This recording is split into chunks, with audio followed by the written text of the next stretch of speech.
Hello, everybody. It is November the 13th, and we are live. We've got Cara Butler backstage. We've got people coming in from all over the world. Cara's from Houston. We are going to be talking about project mobility. It's a fascinating subject. It's all about how you move large teams on complex, multi-year programs and projects. It's absolutely fascinating. Not only that, but we've got a major immigration update on immigration and indeed the political economic situation in the aftermath of the recent US presidential election. So a lot of really important information there. So Stephanie Schreck, hello from Philadelphia. She says, people coming in from all over the world, but you know how it works, everybody. Please join in the conversation, write in the comments box. Tell us who you are, where you are, what's going on. We want to hear all your news. And as we go forward, we want to answer all your questions. So please do participate in the conversation and tell us what's going on in your world at the moment. We are, of course, available for you to watch on LinkedIn, we're on YouTube. Hi there, shout out to Helen Frues in the house from the Netherlands. But we're also available on Spotify. So if you want to hear us as a podcast, as opposed to watching us as a show, then you can also find us on Spotify. Now, many of you, of course, want to get credits. You want to get your credits from Worldwide ERC. You want to get your GMS credit or your CRP credits. Or you want to get your HRCI credits or your SHRM credits. They're all there. So people are coming from all over the world. I can't believe how many people are coming in. We've got Gabby from Phoenix. We've got Chelsea from Edmonton, Alberta. People from all over the world are coming in. I saw Barbara Kelly from New Jersey. I saw Javier from ICANN Talent and Mobility.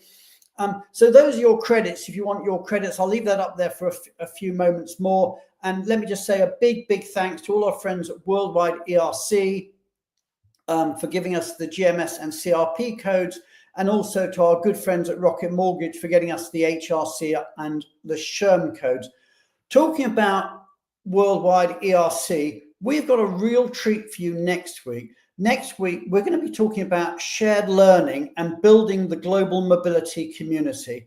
And we've got with us next week, not one, not two, but three different providers of global mobility, education, and networking. So we got representatives with us next week from Worldwide ERC, from the Forum for Expatriate Management, and from Global Mobility Executive. So the three of them are coming together, which I think maybe is a first. In fact, I'm sure it's a first, but they're actually coming together.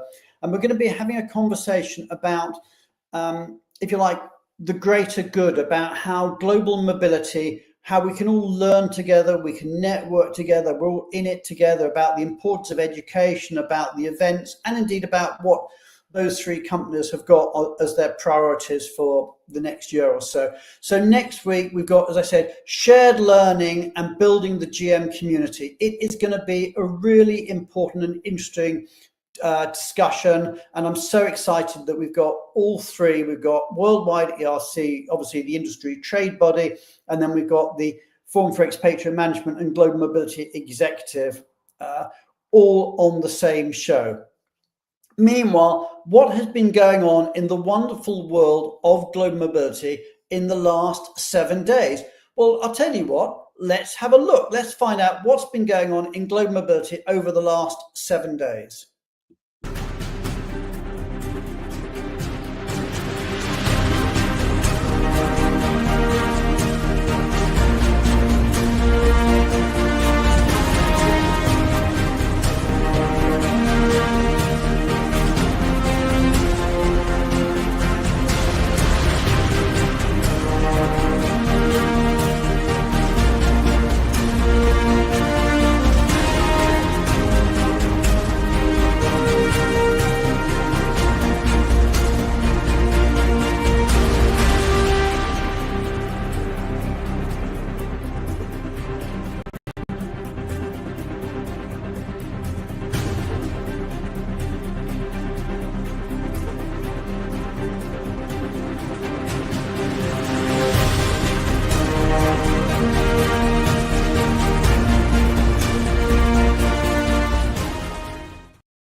So there we have it. Okay, so many congratulations to everyone who's been promoted over the last week. Many congratulations to everyone who's got a new job. And if you're looking for a job, well, there's loads of jobs out there, and it's our mission to help everybody in the industry by promoting any jobs that are out there. If you have a bit of news you want to share with us next week, for example, maybe you've been promoted, or maybe you've got a new job, or maybe you've got a job that you want to fill, then let us know and we'll try and make sure that we promote your job. And any other information in our industry, acquisitions, awards, anything like that, let us know. And if we can, we'll try and share all the good news that's going on in this wonderful world of global mobility. Now we're going to move on now to talk about immigration.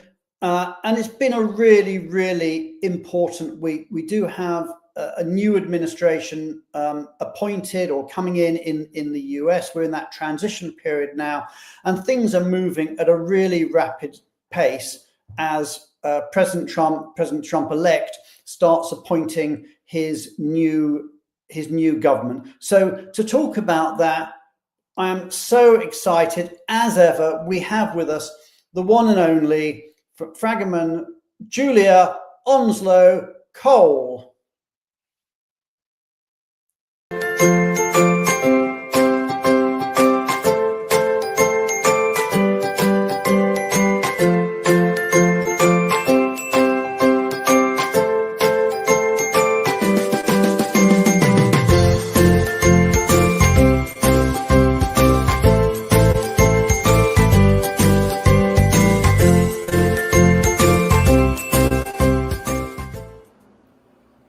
Hi, Julia. Good to see you. Good to see you. And I know you've got some amazing updates for us today, because we're going to be talking about the US presidential election and the ramifications of that for immigration. So tell us, I know there's so much news to share this week. Yes.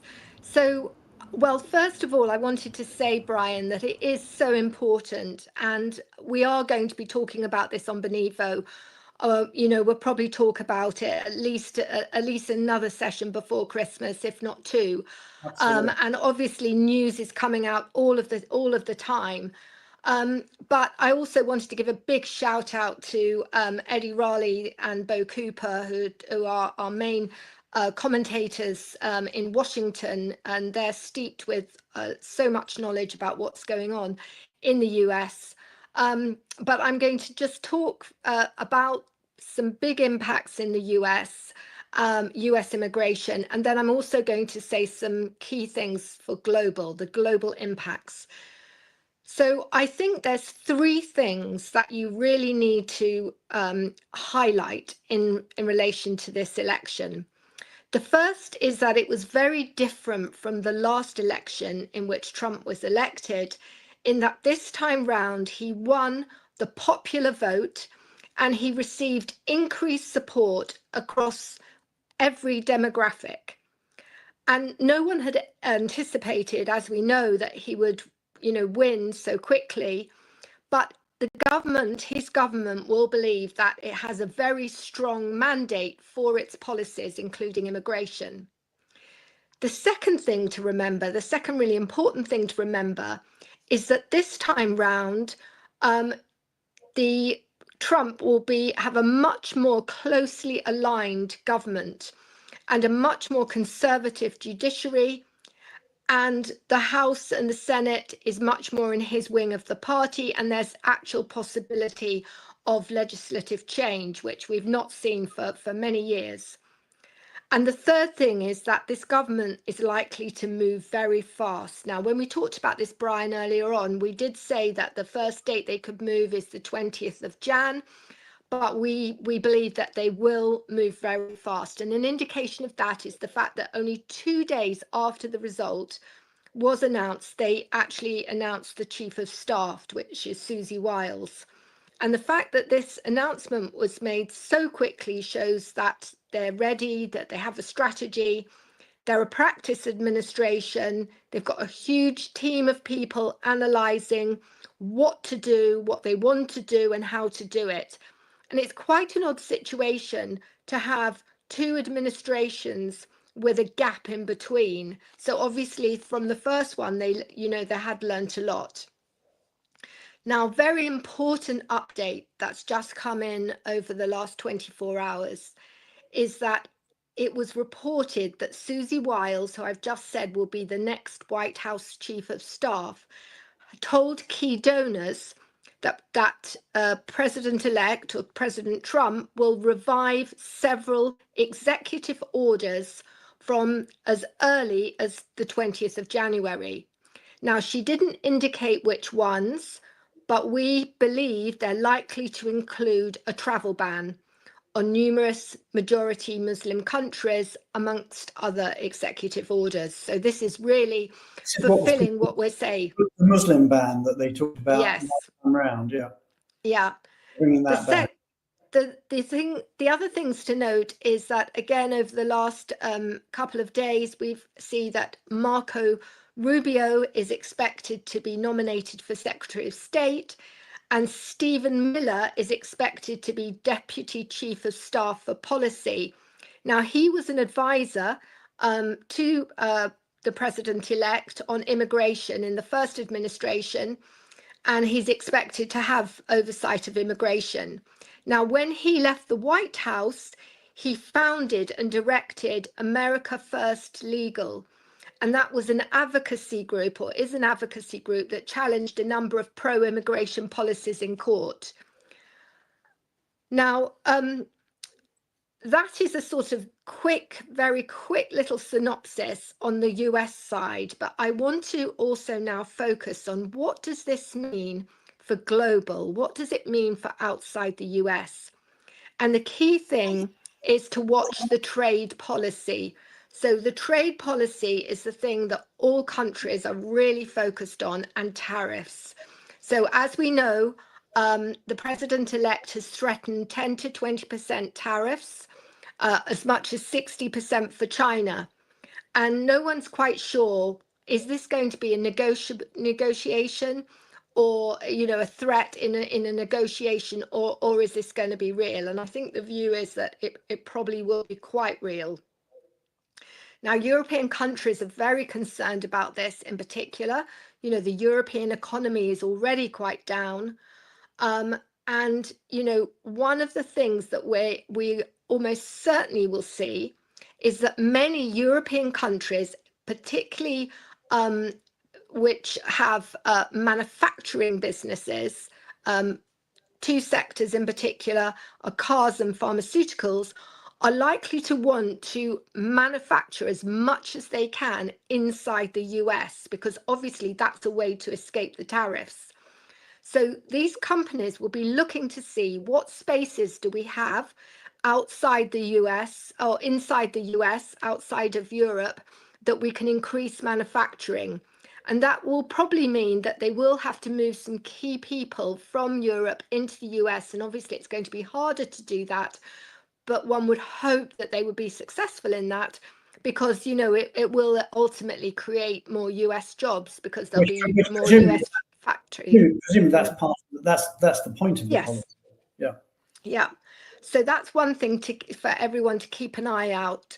The other thing is that because this is going to have an impact on the economy in Europe, it will have an impact almost certainly on interest rates. And companies are going to do much more cost cutting.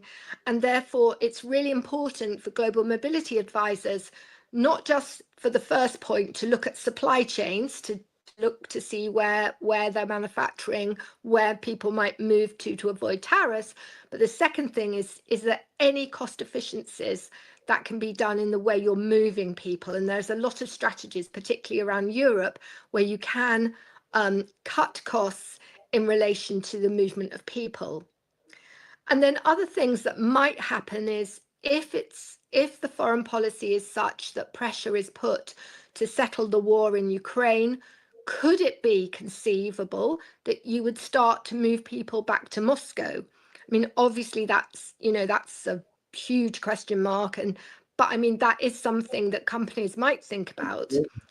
And also the other thing is that with a closer alignment to Saudi and all of the opportunities which we've talked about all the time, the opportunities for business in Saudi, might you see a lot more US citizens going into Saudi? I personally think that that's very likely. So all these things are things that global mobility advisors need to think about. And then the other thing is that, some people say, well, maybe, because there will be talent that will have to leave the US, maybe governments could, will actually introduce schemes to attract that talent. I'm more skeptical about that. I actually think that's not terribly likely at the moment. I think that, most countries are actually not going to sort of quickly amend their laws to attract talent. For a start, in Europe, there's all of the problems that we've just seen in Germany with all the coalition governments and the difficulty of making policy in Europe. And that's something, Brian, that I covered last week, didn't I? I talked about the European policy and how difficult it is to make it. And, so I don't particularly see that as likely, although people are talking about it. And the final point is that you probably will see more regions pull together. So, Europe's already having meetings as Europe, like what can we do? But then on the other hand, and again, it's something we talked about last week when we talked about Europe, we're already seeing countries who actually want to break the Schengen agreement or, put up borders. So they're not terribly aligned to start with. So it might be difficult for them to really get together and make tough, regional policy. So, these are just a few highlights in a few minutes, but it is a really important area of focus for your businesses and supporting the growth strategies of your companies, and understanding of mobility policies in this landscape, in this light, is really important. And I'm really going to carry on, Brian, and give lots more updates like this. That's fantastic. Let me just ask you one question, Julia, which is, you talked about the travel ban and the executive orders that are coming out. But the other area, of course, that President-elect Trump has been talking about is the mass deportation of illegal citizens from the US. Have you heard anything more about that, the likelihood or the scope or the timing? No, I mean, only what's in the public domain. I haven't heard any more about that. Okay, well, that's obviously one to watch too.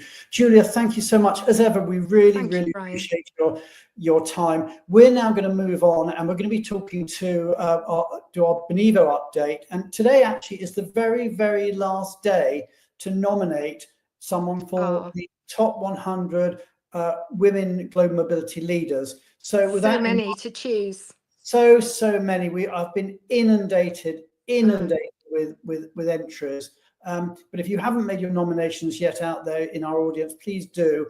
So everybody, you know how it works. Hit the heart button, hit the like button, hit the applause button. Let's say goodbye to Julia Onslow Cole. Let's run the video to find out about the top 100 women leaders, and we'll introduce Benivo's very own Cara Butler.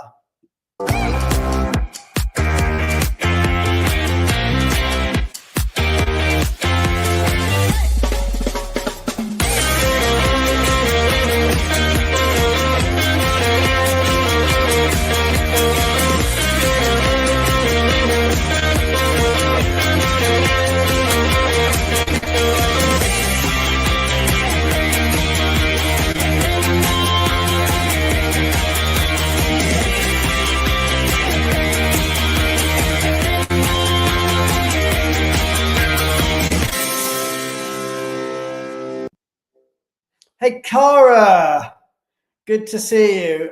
Cara, I think you're on mute, actually. We need to get you off mute if we can. There we go. Cool. How are you? Yeah, great to see you. And I just want to add a couple of things, actually, before we get into talking about, I know the things you're going to be talking about, just following from Julia's amazing update. Julia did this huge, as Bindu says, so informative update that she did. Just to let everybody in on a little secret, that was actually recorded last night, because Julia is actually mid-air as we speak. And Julia said to us when we were recording it last night, she said that things are moving so fast in the US at the moment. Please make sure everybody knows it's recorded, because things might have changed between her recording that last night and indeed what's happened today. And indeed, there has been news today, because we've heard now a couple of new appointments. We've heard that Elon Musk and Vivi Ramaswamy have been appointed to lead the new Department of Government Efficiency, to be known as Doji, which I believe is an in-joke, because that's a cryptocurrency. And also Peter Hegseth, very much a Trump loyalist, has been appointed to defense. So things are moving very, very fast in the US, and it actually highlights and echoes what Julia was saying, is that this is an experienced administration that know exactly what they're planning to do. And as Julia says, it is very likely that we can expect announcements as soon as January the 20th, which is the first day. Anyway, many thanks to Julia in your absence, and we hope you had a good flight. Cara, okay, so you were going to tell us about the women in global mobility, the top 100 list, and a few other things. So tell us your news. Yeah, 2 updates today. The first, of course, is the nominations for the Global Mobility Top 100 Women Leaders is closing. The reveal show, if you've been nominated, will be on December the 11th. And if you're nominated, expect to receive an email in your inbox, or either a notification from LinkedIn that you are and that you have been nominated. So look for that. And congratulations to everyone. Also, the second one is that our Benivo benchmark report, our latest one, has just come out. And it's the relocation services outsourcing versus insourcing versus hybrid program model. Those that participated in this survey are going to be receiving it either today or tomorrow, or by tomorrow for sure. And then Tally will be posting it a link next week on the show, and it'll be posted on our site next week too, so everybody can go and download it. And that's cool.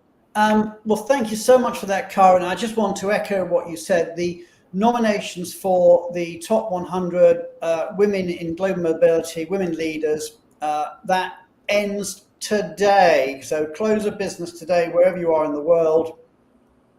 So please, if you haven't nominated, do make sure you go to that link. The link's there, top100.benivo.com/nominate, and nominate people that you think should be nominated, your peers, your colleagues in the industry. It is a corporate-only list, but do nominate. We have been inundated, but we want everybody to have every chance to be nominated, so we can celebrate success in this wonderful industry of ours. We're now going to move on to meet our Changemaker. In fact, our Changemaker is also going to be our special guest as we go on to Project Mobility. But we're going to start off by meeting our Changemaker, which is Sachin from Siemens Gamesa Renewable Energy. So everybody, you know how it works. Please hit the heart button, hit the like button, hit the applause button. Let's say a big, big thank you to Cara, and welcome to the stage, Sachin.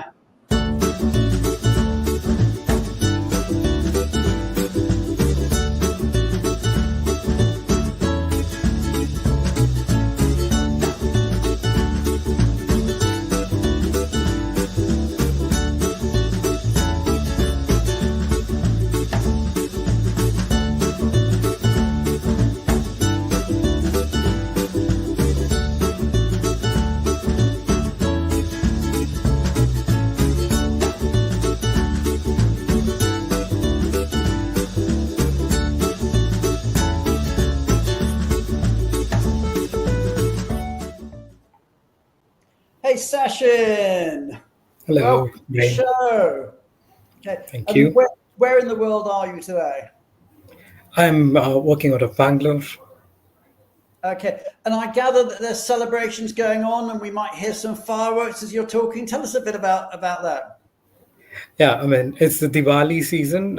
Even though it's for 5 to 6 days of Diwali, there is people who will be having this taken up for a month or so, depending on how many fireworks they've gotten for that, and they would try to utilize it as and when they get to come out without having any rain. As So if you by can really. magic we hear the fireworks. I mean, so it's just so everybody know, Sachin isn't in a war zone. This is just celebratory fireworks going off outside where you are. Yeah. Okay. So, and anyway, very happy Diwali, and I hope that you and your family are celebrating too. Thank you. It sounds amazing just from the fireworks in the background. So, Sachin, let's just start off. Tell us a bit about yourself. I mean, how did you get into global mobility, and tell us a bit about your journey. Yeah, it was some way back beyond a decade ago when I mean, basically a mechanical engineer working on the engineering background, moved into talent, where I thought it's more of the recruitment and all of those, which was more working with people. So I ventured into it. It so happened I got into mobility at one point of time after moving into the talent. Talent and global mobility goes hand in hand because it's more of resourcing, people management. Got in there and have been sticking onto it for the past 15 years or so. And it's always been a great set of learning because it's changing, ever changing. So that's where I've been sticking onto it. Okay, and tell us a little bit about. We'll be talking about it more in a bit, but tell us a bit of what does Siemens Gamesa do? Siemens Gamesa is into the wind business. It is the renewable energy. It's a lot going on in that space. So we built the wind mills, turbines, and all those stuff. So install that in onshore and the offshore, ensuring that we have the right level of energy for those particular countries, depending on their country requirements. It's a lot of emphasis which is there on renewable energy now, and hence we are right in the middle of that kind of a thing where it's for the future to have the wind power building in most of the electricity around the world or the power around the world. And you're one of our wonderful change makers. So, and we're just wonderful. It's just great to have you. If anybody else wants to become a change maker, then do reach out to us. The link is there, or just message Tally directly or me, and we'll see what we can do to get you signed up as a change maker. But Sachin, from your point of view, tell me, what do you get out of being a change maker? What do you enjoy about the community? It's one, the networking. We get to speak to quite a lot of people within that, get to understand as to what's going on within the technology space as well, because obviously we're getting to see the changes within the technology, Benivo technology, get to hear the requirements from different industry experts within that. So that keeps us going. Addition to that, we also have the care which we can give in from it, which is also helpful. I mean, we are looking at change from a technology perspective, also supporting the world based on whatever support which we're keeping through Benivo. Yeah, and the other side, of course, is that you give us your advice and wisdom, and you network, but we then give back to society. We support any charity of your choice, and your choice is the Rotary Club of Bangalore. So tell us a bit about them and what you do with them. We've seen most of these supports are specific to a certain thing like the old age or education or different other aspects. But Rotary has been something which has been there for several years. And I've seen it having its portfolio so very diverse, where it is not only helping people around the old age or people who are in need from a medical perspective, but also ensuring that they're providing this for education, competitions within the children, which is helping them to succeed. lots of other things where they're trying to help during COVID. They had a large drive and support there as well, blood donations, I mean, in terms of ensuring that we have the blood wherever it is required. I've seen that growing, and I have people who have been into it, and they are not like full timers. They've been working and also participating onto it. So that's where I see a lot of things which has been done by Rotary Club, and I thought a small one would certainly help. Okay, well, we're very proud and honoured to help support the Rotary Club of Bangalore on your behalf. We're now going to move on. We're going to be talking about project mobility in the wider world and also at SGRE. So we're going to talk at the two levels. And I'm really delighted that we've got with us backstage Pankaj Bhatia, who, like you, is also in Bangalore, and Natalie Wayne, who is in London. So let me just run that video, and I'm going to bring Pankaj and Natalie on stage, and we're going to move on to talk about project mobility, which is such an important subject that mobility really needs to focus on.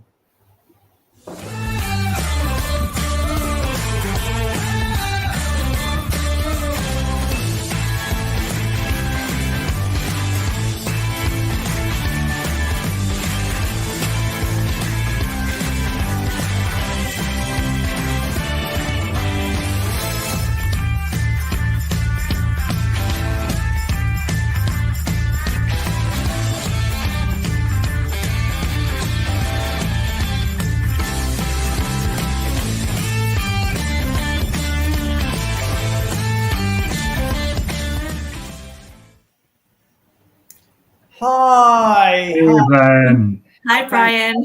Natalie, good to see you. Now, we called this show Project Mobility, an end-to-end solution, but I think maybe we should just start off with explaining what the concept is, because not everybody will actually understand the basic concept. Let me just start with you, Pankaj.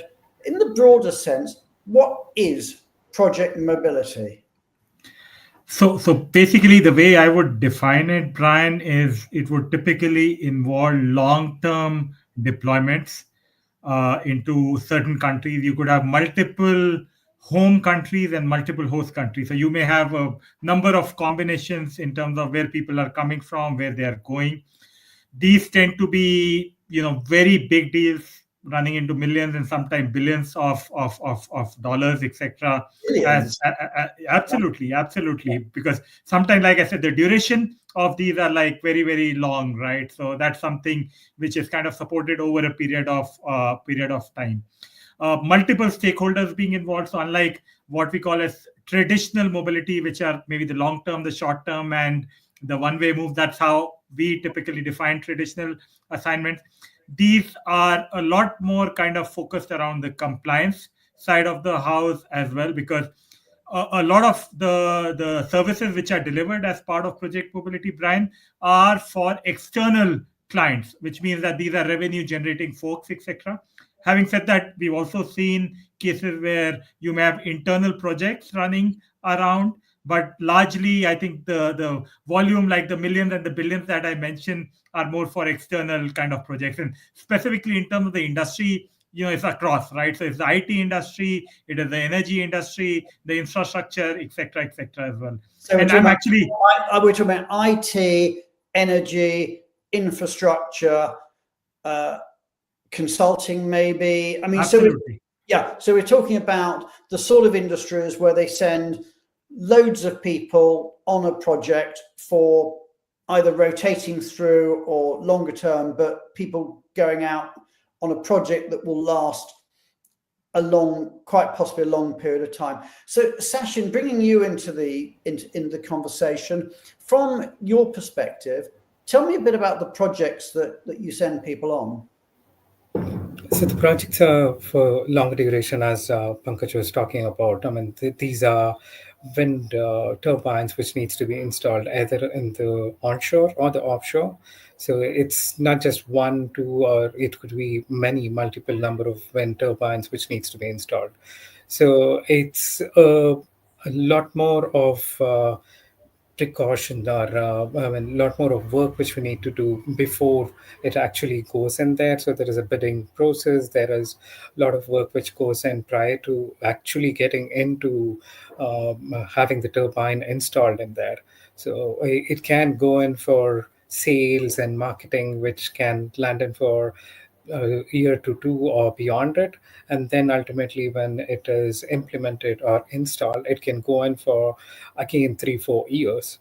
But it doesn't just stop there. It goes beyond this as well, where we need to provide some bit of service, like it needs to be running. So obviously the projects needs to be there for next 10 to 20 years maybe, or beyond it, depending on the requirement in those particular locations. So it's a huge set of work which needs to go in, a lot of employees who are getting deployed, and obviously the project doesn't start and stop within a year or so. So these are major projects that may take a couple of years to plan, maybe even 4 years to plan, and then could actually run, if you include both installation and maintenance, for 10, 20, 30, I think you said even 100 years in some cases. But we're talking about major infrastructure elements in your case. I mean, obviously, going back to you, Pankaj, other companies rather, in other sectors might be doing different timeframes, but it's still the same basic concept that multiple people are being moved on a project. And we're talking about this question about why it's important is that this could be the difference between profit and loss for some of these, because obviously you're charging out the client based on what you think your costs are. So tell us a bit about that, Pankaj. I mean, how do companies normally go through that, just generally go through that bidding process? So I think the intent over there, Brian, is to bring predictability into the process. And when we talk about predictability, I would kind of classify it into two parts. One is from a cost, and the other is from a timeline perspective, etc.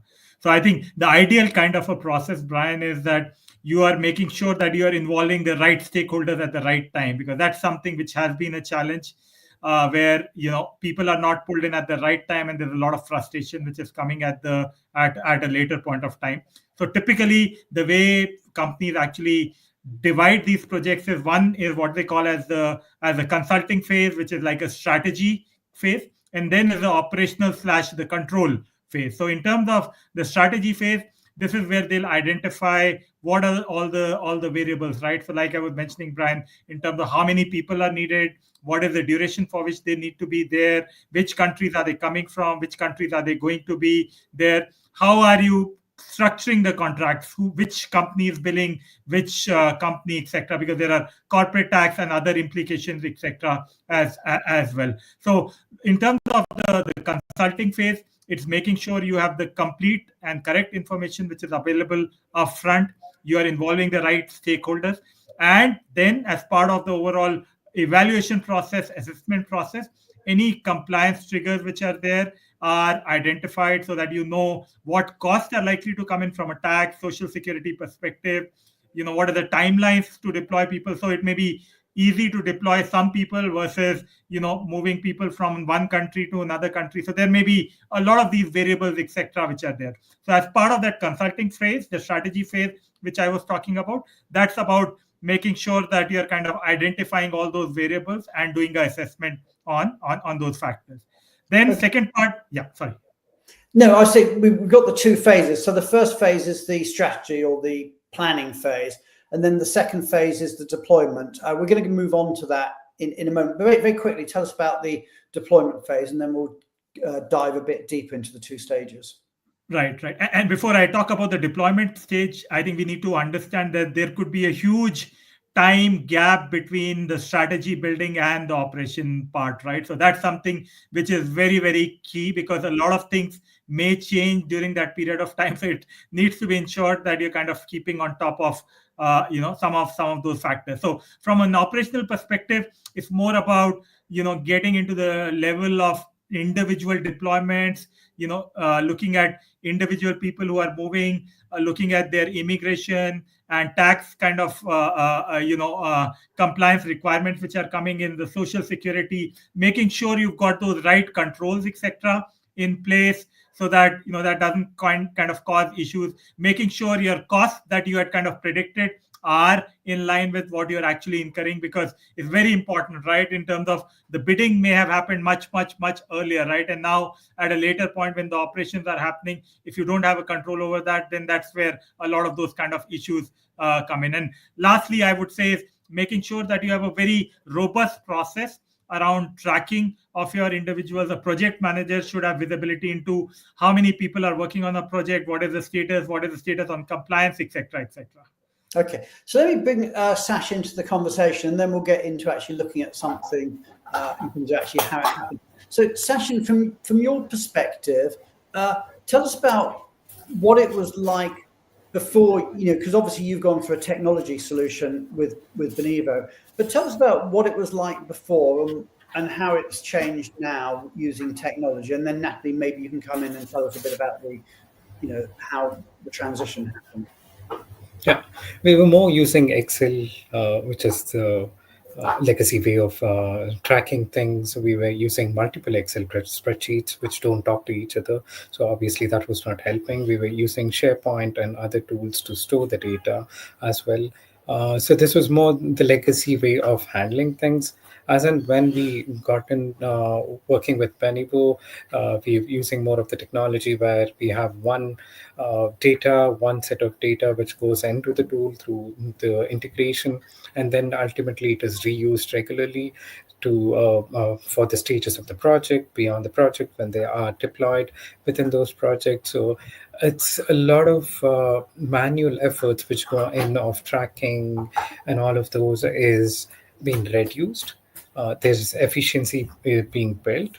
People can be utilized in the right requirements. They can be utilized for better actions which they need to pick up. So that's how it is improved. I mean, again, it's an ongoing effort where we work on the requirements, understand the requirements from the project and the employees, and take things along.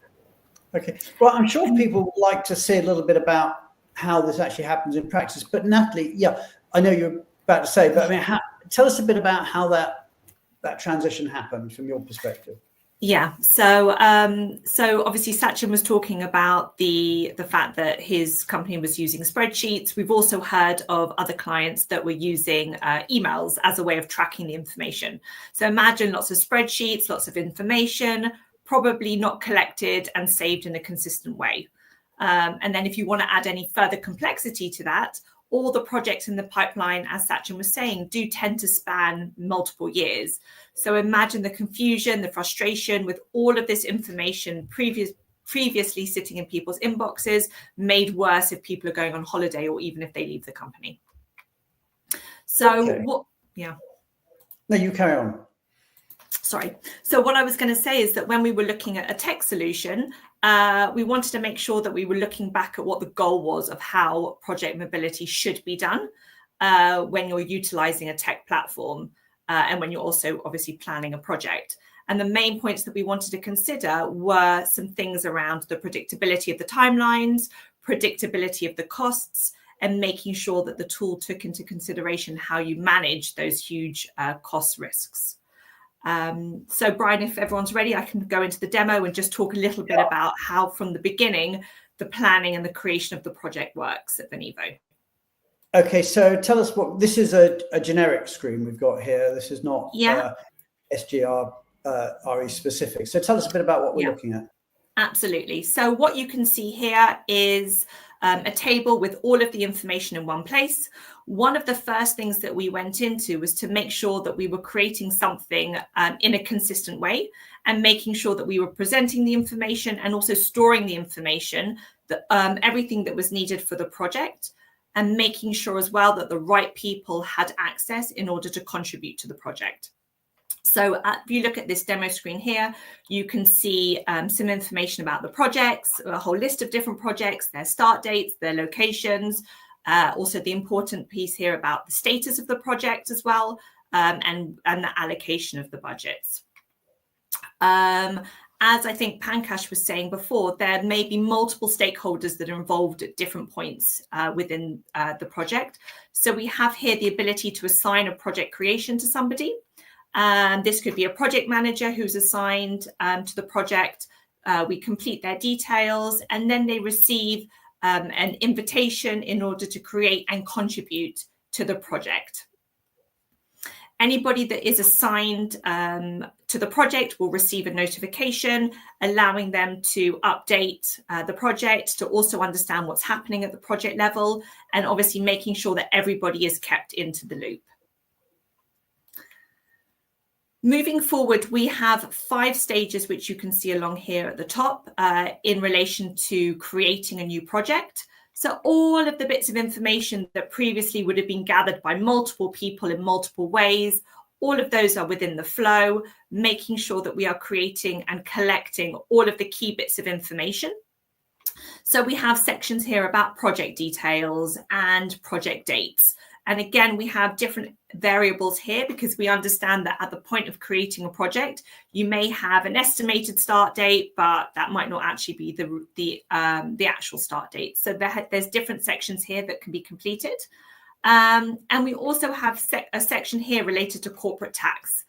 Pankaj, I know that you wanted to say something about this piece in particular. Yeah. So very quickly, like you mentioned, Natalie, because there are so many stakeholders who are involved, I think what we want to ensure is that everyone has access to the same information upfront. So the corporate tax team would typically assess the project more from a corporate tax, from a permanent establishment perspective. I'll not go into the technicalities, etc. But ultimately, what assessment they do could have an impact back on the employee taxability, etc. as well. So it's very important that this is something which is assessed as part of the initial review itself. And that's honestly been a challenge in one of my previous organizations where I used to work. Was the corporate tax team would always complain that you didn't bring us into the loop at the right point of time. So what we are trying to do here as part of the digitization is making sure that they are also able to see the same information which the mobility team and others are able to see, and they can also start doing their homework in terms of the necessary assessment. And from your perspective, Sachin, what's it like then when you're actually creating a project? Tell us about your user experience of this. It's a project manager who might come into the picture in there. It's to ensure that we have the right set of information. We are working backwards towards understanding as to how long it might take to deploy a person within the project in multiple countries. So we might not have explored a particular country. So we need to ensure that we have the right set of compliance. So we know as to what we can expect, when we can expect the required compliances to be ready, so that then is when we can deploy them. So it's a lot of work which we need to do before the project is deployed, assess the cost, assess the compliance requirement. Is it really possible for us to deploy a person in a particular location? These are factors which is in there. We might also think of where to bring the people from. That's also something which is critical because they are deployed into different projects at different timelines. So these are aspects which if we were to consolidate in a particular platform, it would be easy for the project manager, the global mobility member, the vendors to take care of the information and pass it across to the right people. Okay, so Natalie, before we move on to phase 2, is there anything further you wanted to add on phase 1 here? Only just a small point, Brian. So we have some toggles here. You can see one here, and you can see a toggle on one of the next steps here about submitting for security assessment. And it's just to highlight that we are trying to collect as much information as possible at this point.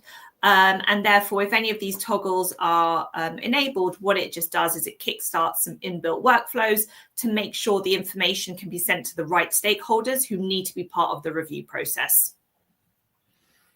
Okay, so that's the first phase then. So that's when we're doing the planning, we're getting ready, for the bid, or we've won the bid. But the next stage, of course, is when we actually start the deployment, when we're actually going live. So tell us about how that works. Tell us about how it, before we go on to the demo session, maybe tell us a bit about how it works in practice from your perspective when we're actually going to the deployment stage. I mean, we have the right people. We need to have the right compliance. So we need to work backwards towards it.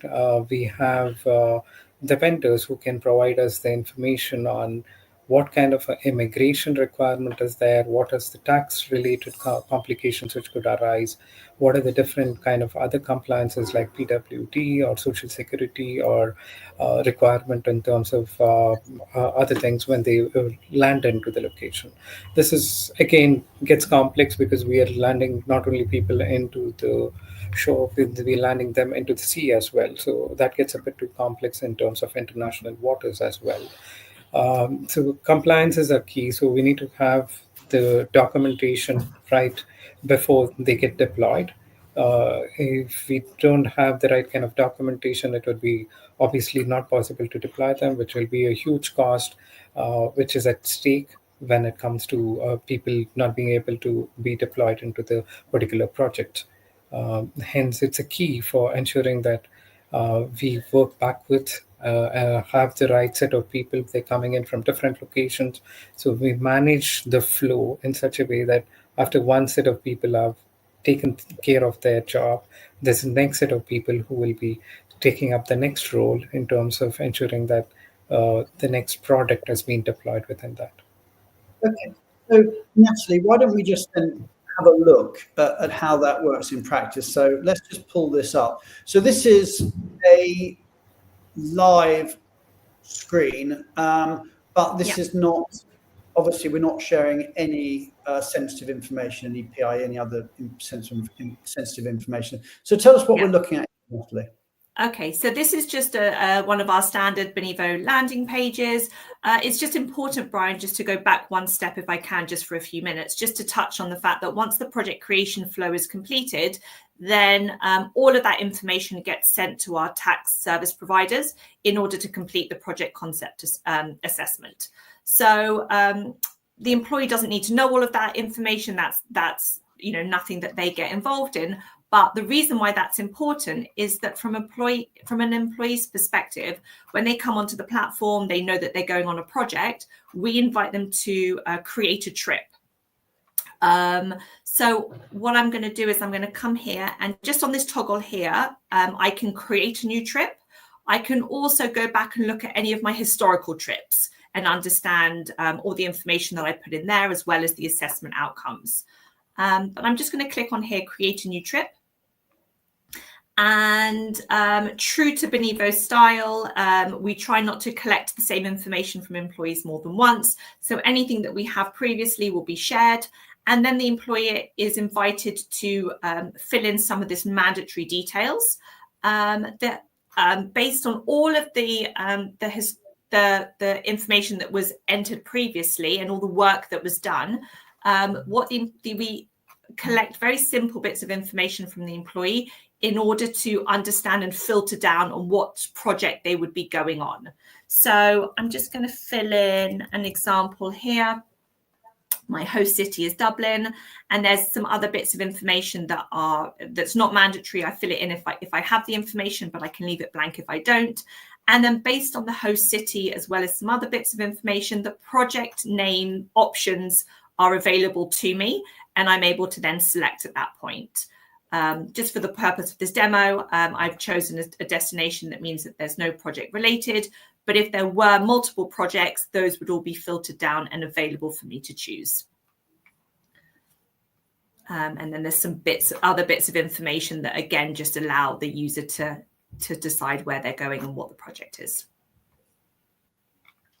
Then when they've completed their trip, all trip details that gets sent through to the tax and immigration providers, and the outcomes come back onto the Benivo platform. So Brian, let me show you what that would look like from the employee's perspective. All the information gets sent, that is then looked at, and then we go to the toolbox here, where we are able to look at the trip assessment outcomes. Right, so all of that comes back onto it's all done via an API, so the information comes back onto the Benivo platform very quickly. And as an employee, you can see straight away the different types of services that may or may not be needed as a result of where you're going and what project you're on. Okay, and a question that's come in, actually, I'll just ask that of you, Pankaj, if I may. It's, does the system also give an end-to-end cost estimates for the assignment for approvals from key stakeholders prior to approving the assignment? And I'd ask you, Pankaj, let's just take that down because it's blocking you out. But just answer that generically from I don't want to give anything away about exactly what SGRE are doing. So just from a generic perspective, does the system allow for that? It does allow for that, and that's where I think we briefly talked about making sure as part of the bidding process you have visibility into what those costs are, right? So that's part of the strategy that I was talking about, where you're able to run cost estimates for multiple country combinations. In fact, the tax logic which is built, and we are using one of the big 4 tax engines, etc. as well.